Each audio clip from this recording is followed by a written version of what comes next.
On Health Matters, we're going inside your mouth for a closer look at the connection between your oral health and your overall health. Keeping the plaque down so that there's not inflammation, because inflammation is so central to heart disease.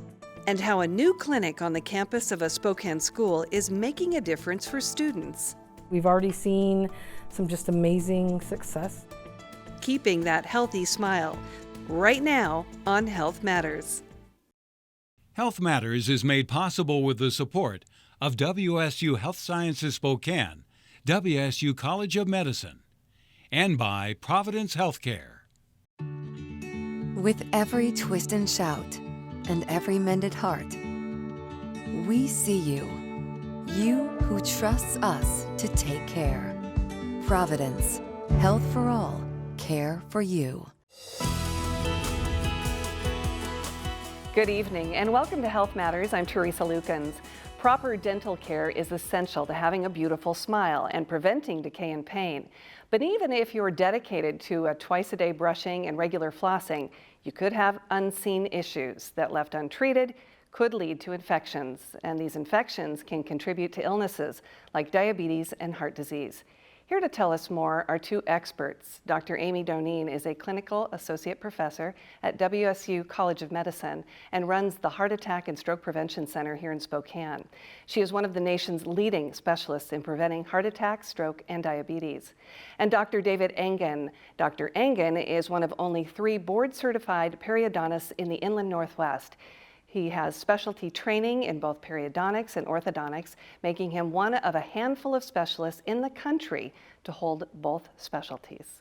And thank you both for being here tonight to talk about this. Dr. Doneen, what is the connection between our oral health and heart disease and diabetes? Yeah, the connection really is driven by inflammation. Inflammation is both the driver of the development of plaque in the artery wall and also the development of that plaque rupturing, forming a clot that could cause either a heart attack or stroke. And we've found out that there are lots of root causes of vascular inflammation, one of which is our topic tonight, which is periodontal disease and also endodontic lesions as well. So you've looked into this quite a bit. This is part of your expertise, is this connection between the two. Talk a little bit more about that and what you have found. You speak all over the country on this topic. Yeah, it's been a sort of a drive with our own clinical situation where we'll have a patient and we're still seeing some vascular inflammation, and years ago wondering where is it coming from. We have their cholesterol managed, their blood pressure managed, they're working hard on diet and exercise, sleep evaluation, and yet maybe we're still seeing some clinical inflammation, which is measured by lab tests. And so it was with that we did a deep dive into the literature and found out that periodontal pathogens or bacteria that live in the gum line actually affect the arterial wall. So we published a paper in a peer-reviewed journal called Postgraduate Medicine, really demonstrating for the first time that periodontal disease caused by high-risk pathogens is actually causal of atherogenic changes in the arteries. So we feel it's as important as cholesterol management, blood pressure management, and working with our specialists in the community who know how to identify it and how to treat it, like Dr. Engen. And you have looked extensively into the diabetes piece. First of all, remind our viewers what we're talking about when we say diabetes, about the disease itself. A lot of people don't really understand what diabetes is, and basically it's non-controlled sugars. So for example, if you were to eat a Snickers bar or pasta or potato even, there's a bunch of sugars that are now going through your bloodstream. In a normal non-diabetic patient, those sugars are transported into the muscles, or like the heart, the muscles, and that's how normally regulation takes place. What facilitates this transfer is a hormone called insulin. Insulin is kind of like a key that allows those sugars to transfer from the blood into those cells. In a diabetic patient, this doesn't work. The reason why is either they don't produce enough insulin or the insulin is not responsive in the cells. And so the sugar stays in the bloodstream. Now the reason why this is a concern is these sugars are floating around and they literally coat the immune cells. Think of a donut hole that's coated by powdered sugar. If the immune cells get coated with these sugars, they're now not as effective, and so they can't fight an immune response the way a normal patient would. So that's, in general, a very simplistic description of what diabetes is. So how is that connected to periodontal disease then? Well, you need to understand what periodontal disease is. With periodontal disease, it's basically a bacterial infection as well. Plaque, which is bacteria, generally tends to accumulate along the gum line. Why? Because this is the hardest area to keep clean. So when you eat food, plaque eats that very same food. Only its byproducts are toxins and acids. So when you eat a plate of pasta, plaque's eating that very same pasta. Only now it's spilling out acids and toxins onto the gums. What this does, this causes inflammation of the gums, and over time it can cause bone loss, mobility of the teeth, and sometimes even loss of the teeth. So that's what bacteria, or what plaque is, what periodontal disease is. It's a localized infection in the mouth. So talk about the connection now. So the connection comes to the fact that plaque is bacteria, right? So if we have bacteria in the mouth, normally the body would fight an immune response. The immune cells would go and fight that infection. But the problem is, we just said the immune cells in a diabetic patient are coated with these sugars, so they're not as effective. So basically your body is not fighting the infection, and so a diabetic patient with the same bacterial load as a non-diabetic patient will actually have a worse immune response. They won't fight the immune system as well, and so they will actually lose bone on a quicker pace. Interestingly, it also works the other way too, because the mouth is the biggest portal of bacteria to the body.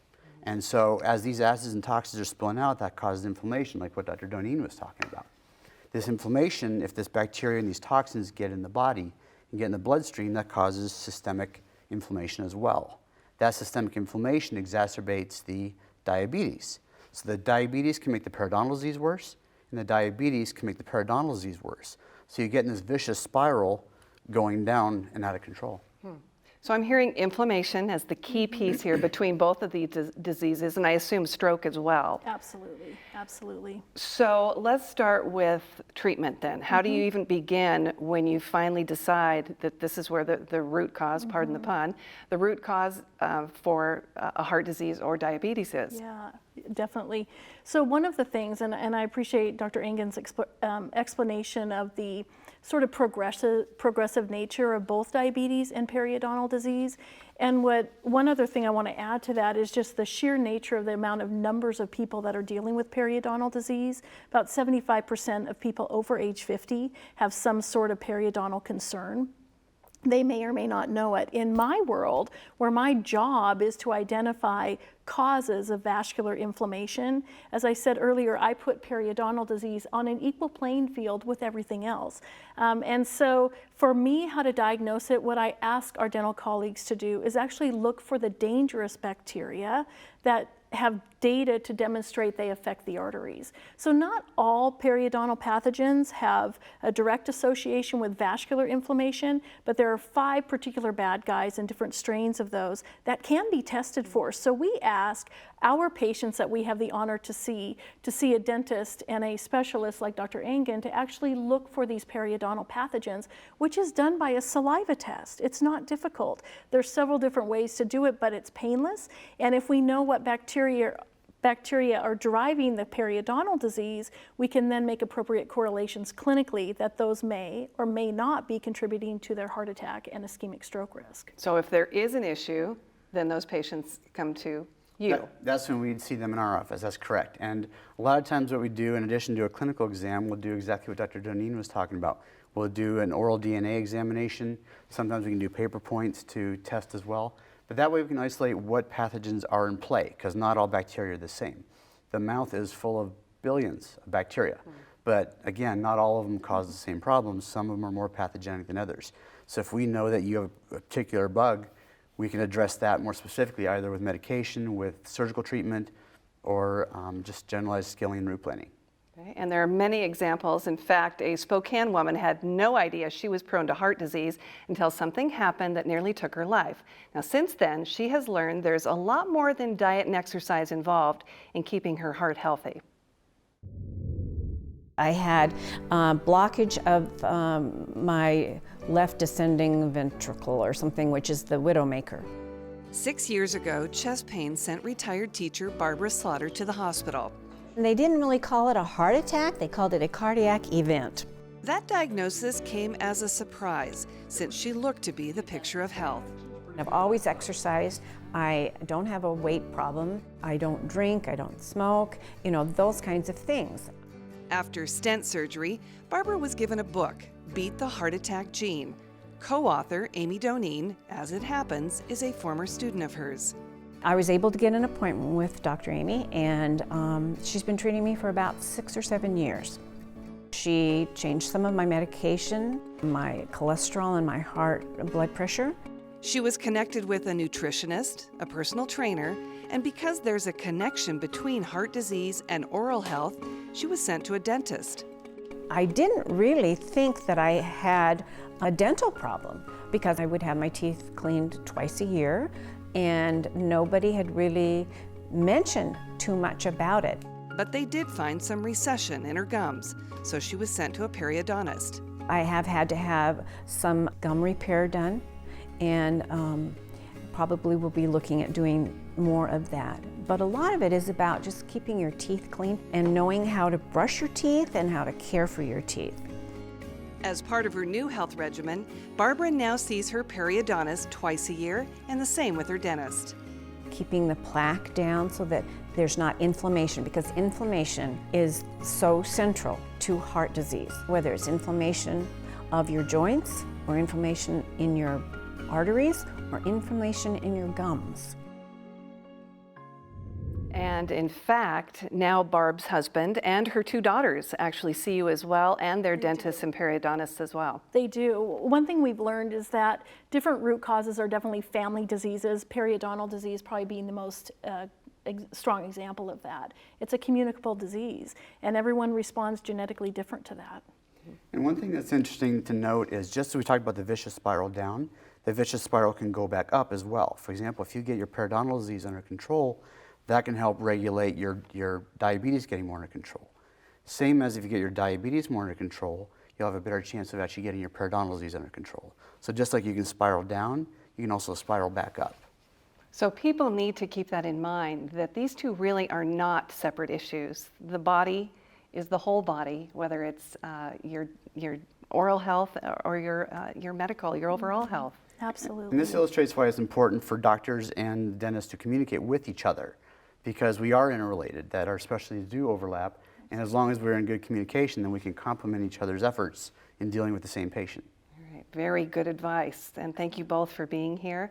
And that will do it for this segment. If you'd like more information on the connection between oral health and heart disease and diabetes, we've posted some helpful links on the Health Matters page at ksps.org. And we continue our conversation now with Dr. Elisabeth Warder. She works at Chaz Health as a dentist and dental director. The Community Health Association of Spokane is a nonprofit health center that provides comprehensive medical and dental services for patients of all ages, from toddlers to adults. And Dr. Timothy Naomi. Dr. Naomi is head of the brand new Providence Dental Residency program in Spokane, providing oral health care to patients with special needs. Thank you both for being here tonight. And Dr. Warder, let's talk about the system here in the Spokane or Inland Northwest. And you say it's a system that doesn't really support dental care. What do you mean by that?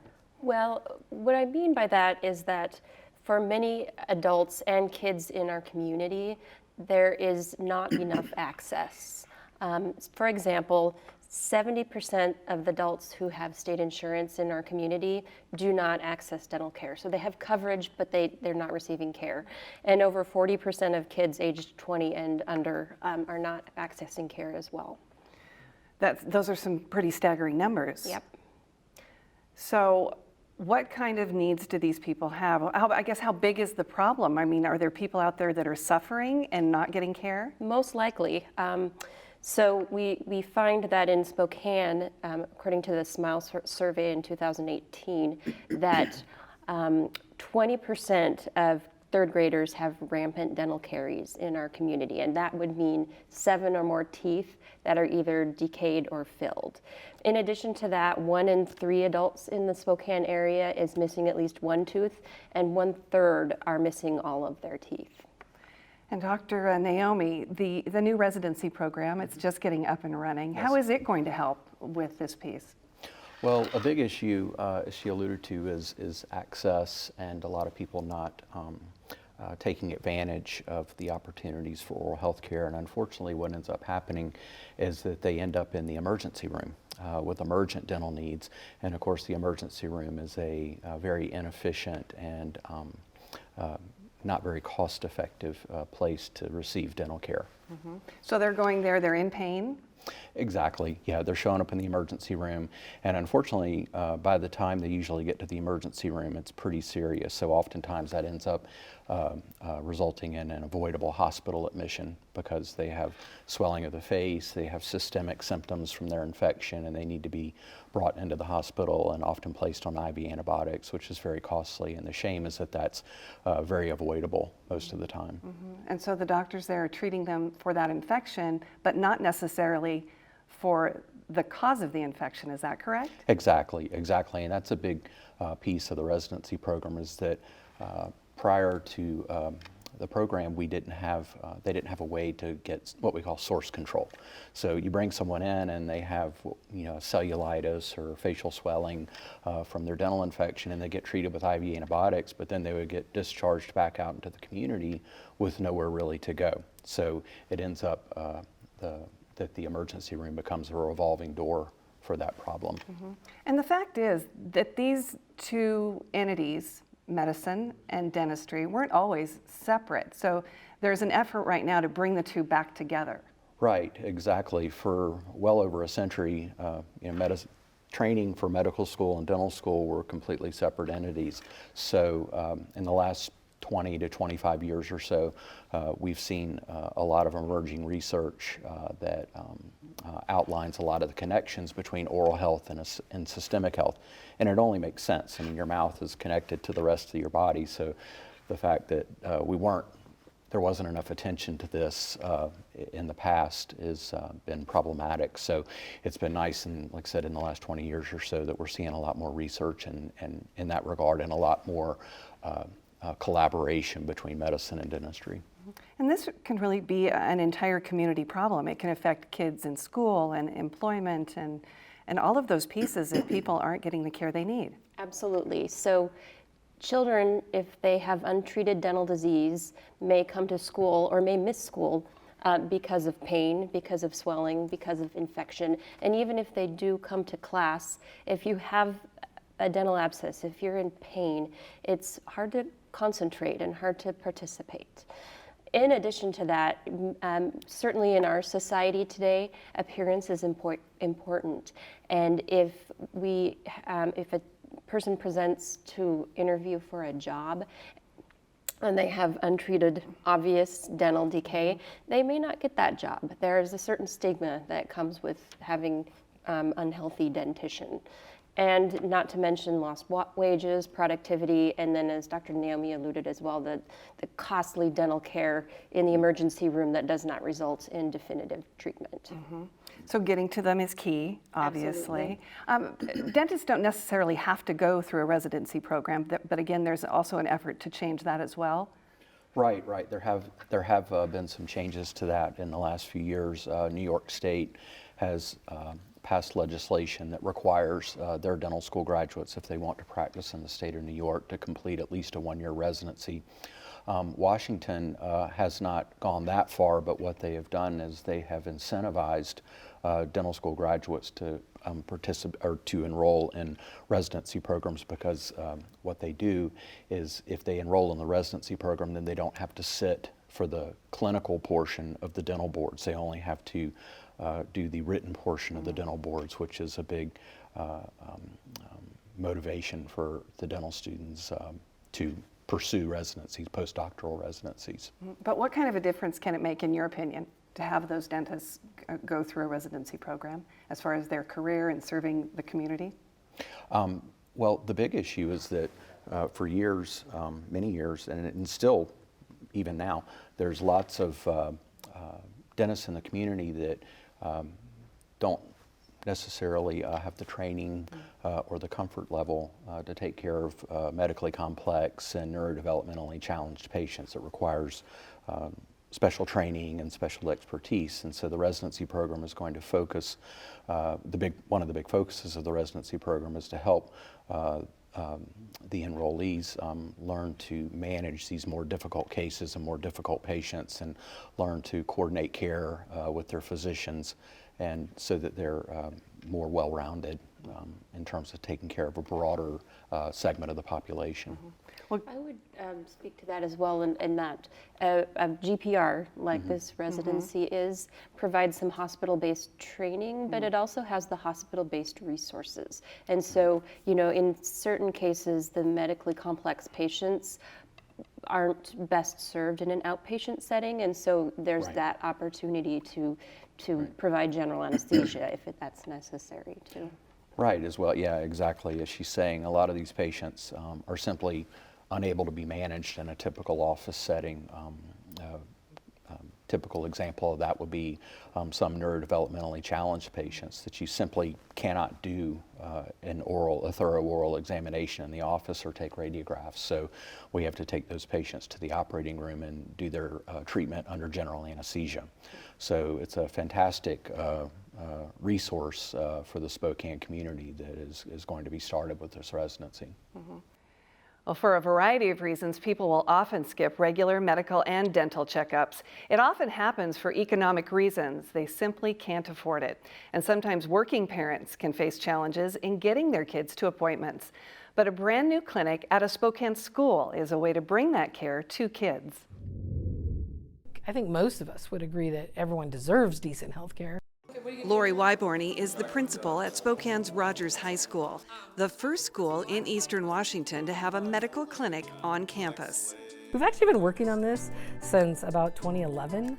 So it is a long time coming, and finally we're able to get the right people to be able to get over the hurdles that needed to be overtaken. It's now open and we're super excited. We've already seen some just amazing success out of this. Funded by a grant from Kaiser, the project is a partnership between Spokane Schools and Community Health Association of Spokane. What this does is it allows the students at Rogers to have more immediate access to care without some of the barriers of missing more school to go to a clinic or getting that transportation to get there. The types of students we're seeing has been anywhere from cleaning earwax out of a canal all the way through to mental health crises, and even a kid who needed to be sent to the hospital for an urgent situation. Grace Wilkinson, a senior, has a family doctor, but knows many of her classmates aren't as fortunate. It's great to have a nurse here, but also it'll be great for them to have extensive care. The clinic is fully staffed with medical providers and counselors, and they're already planning for more services. Dental care is another really big missed health care for our students as well. It's not in place yet, but it will be. Before that happens, Dr. Weiser says they'll help students to understand the importance of taking care of their teeth and gums. Dental infections can cause more than just an infection that goes to the bloodstream, which is one of the concerns, where you start to get fevers and that sort of thing, but it can really impact other chronic health conditions. Those behind the clinic at Rogers are confident that it will have an impact long after kids graduate. This is a time in your life where you can really impact the course of your health by the decisions you make now.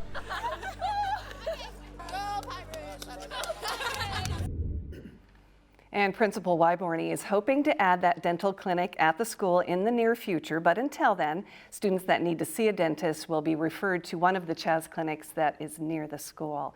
And what kind of a difference can having a dental clinic, as they're hoping for at Rogers High School, what kind of a difference can that make? Well, I think the biggest difference is that you're providing services where people are.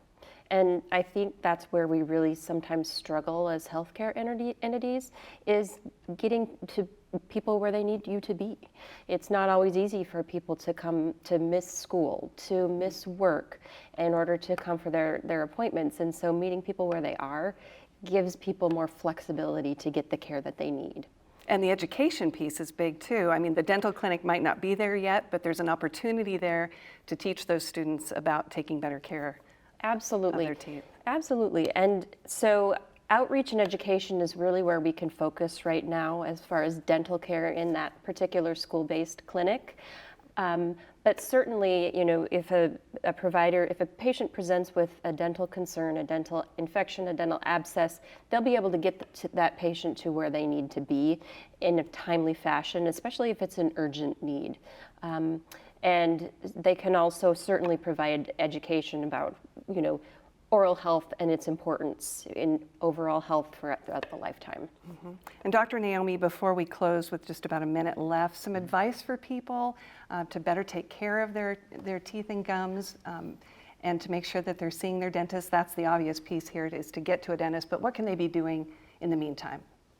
Well, I think the biggest piece, and it seems strange in this day and age, but the biggest piece is, regular daily oral hygiene. That's one of the big focuses of our clinic, is a lot of the times their patients just need education on that. They're not aware of the importance and the connections between oral and systemic health, and having poor health in the mouth can result in significant problems elsewhere in the body. As an example, if you take a patient with periodontal disease or gum disease, essentially the wound in their mouth from gum disease would represent about a 4-inch square on your skin. And so you look at that stat and you say, would somebody, if they had a 4-inch square wound on their arm, ignore it, or would they go to the doctor? Well, we need to educate people that taking care of their mouths is along those same lines. It's just as important. All right. Thanks to both of you for being here.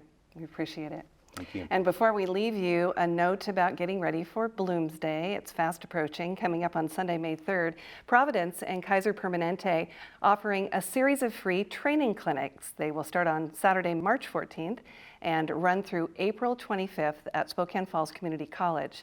To register, go to washington.providence.org. You'll also find that link along with some other helpful links on tonight's topic on the Health Matters page at ksps.org. And that will do it for this edition of Health Matters.